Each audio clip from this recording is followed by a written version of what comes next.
চম্পা কিভাবে রাহুলকে খাদ থেকে তুলল শুনুন। রিনা নিজের স্বামী রাহুলকে ঠেলে ফেলে দিল গভীর খাদে, কারণ সে তার পুরনো প্রেমিকের কাছে ফিরতে চায়। রাহুল নিচে পড়ছেই, মৃত্যু যেন একদম সামনে। কিন্তু হঠাৎ সে একটা লোহার পাইটে গিয়ে আটকে গেল। অবাক! জীবন মৃত্যুর মাঝখানে ঝুলে আছে রাহুল। এদিকে চম্পা অফিস থেকে ফিরছিল। হঠাৎ সে শুনল, বাঁচাও, কেউ আছো? চম্পা এক সেকেন্ডও দেরি করলো না, দৌড়ে গেল শব্দের দিকে। নিচে তাকিয়ে দেখে রাহুল খাদে ঝুলছে। অবাক!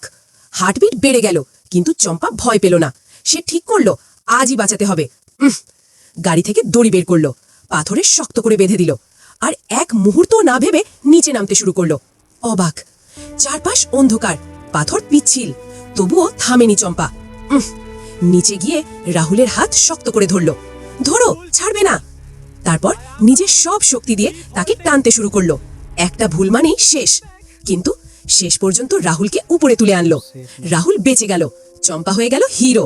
কিন্তু দুঃখের বিষয়, এত কিছু করার পরও